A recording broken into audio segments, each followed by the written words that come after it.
What's up, y'all? Scissor here. That's right. The man who's voted second in Saints Court's Creators Hall of Shame is back. After picking up Saints Row the 3rd Remastered the other day, I thought to myself, wow, this game is still great 10 years later. After about 20 hours of playing it, however, I started noticing some cracks in the wall. Now I'm sitting there wondering why some things are the way they are. Shortly after, I started thinking about some stuff that bothered me in the other Saints Row games. Whether it be something small or game changing, we all have gripes with these games one way or another. So in this video, I'm gonna be going over one thing I really dislike about all 5 Saints Row games. Keep in mind though that some of these things are my opinion. You might see things differently and that's alright. If you disagree with the things that I say, feel free to tell me down in the comments. I'm always open to a friendly discussion. Now, with that out of the way, let's start with the first game in the franchise.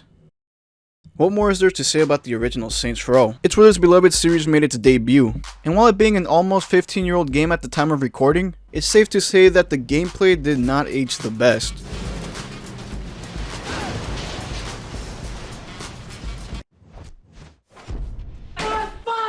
But as Rolf once said, all is forgiven. Being one of the first open world crime games of the generation, it can definitely be forgivable. But what I can't stand about this game is not its gameplay, not the story, but one of its lacking features, that being the ability to change voices. Look, I get it, the player barely speaks during the campaign, only having 1 or 2 phrases throughout the game. So what would be the whole purpose of editing your own voice? Well, I'll tell you. Both the Caucasian and the black voices, when the player does get around to speaking, sound pretty great, no complaints there.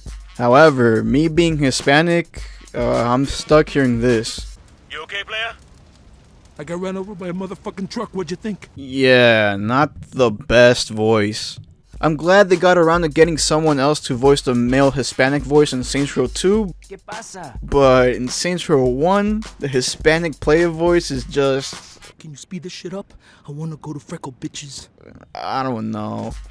And the fact that voices are tied with race in the game, the only way of changing your own voice to something cooler is to commit an act of racism. Blackface. This always seemed to bother me, even though admittedly it would be a useless feature. Oh, quit being a bitch. I know it's a bit of a nitpick, but you know, tough love and all that bullshit, yada yada yada. Let's move on to Saints Row 2. Saints Row 2 did what a sequel does. It took the first game and expanded upon it. This game featured tons of upgrades and improvements, from quality of life to overall gameplay. The visuals, however, were not one of them. Alright, look at Saints Row 1. It's colorful, it's bright, you can see details in characters' faces. It was a good looking game even for its time. Now look at Saints Row 2. It's dark, it's grittier, the game has this brownish orange tint to it. It's no wonder the community made mods to somewhat restore the look it had in Saints Row 1. I know the graphics don't make a great game, but it sure makes it easier to look at. Not that Saints Row 2 is hard to look at or anything, just, well, you know.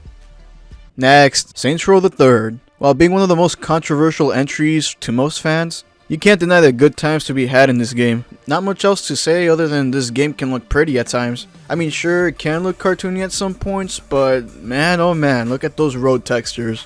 My main issue with the game, and it's even more noticeable that I've gotten around to playing the remaster recently, is the lack of day and night cycles. It sucks. You also have absolutely no control over what you're gonna get, because it's completely up to the RNG gods.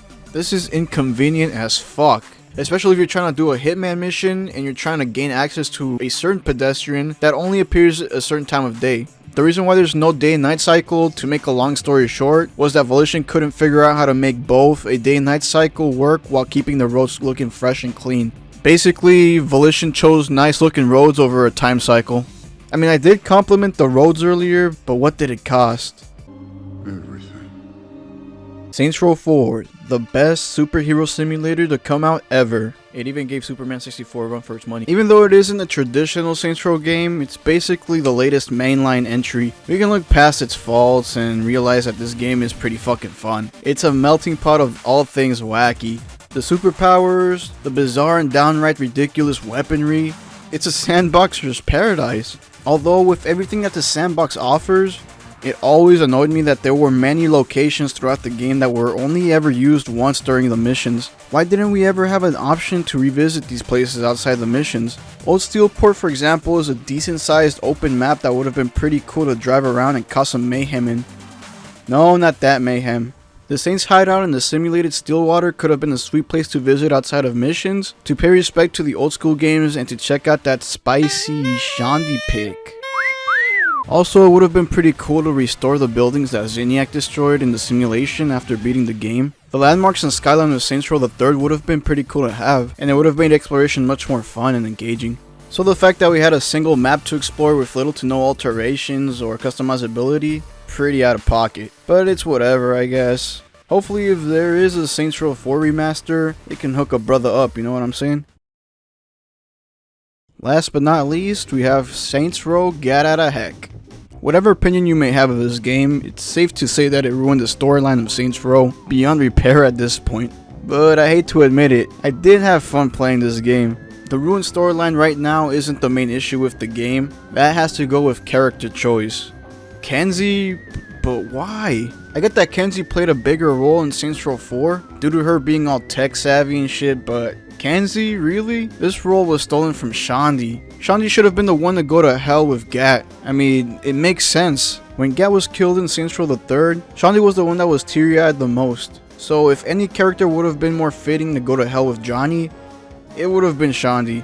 Plus, Shandy's more of a legacy character than Kenzie, so like what the hell? Oh, quit being a bitch. Well, that's it for my 5 things I dislike about the Saints Row series. Did you agree? Did you disagree? Let me know in the comments. If you had any personal gripe with the games in the series, leave it in the comments too. If I get enough responses, I might make a video with the community's involvement. You might just end up in it, I mean, who knows. If you're not getting in contact with me, I do have a Twitter, and my friend Tarek runs a pretty cool Saints Row themed server, so feel free to join. Links will be down in the description. Anyway, you all, thanks for watching, and I'll catch you guys around the hood.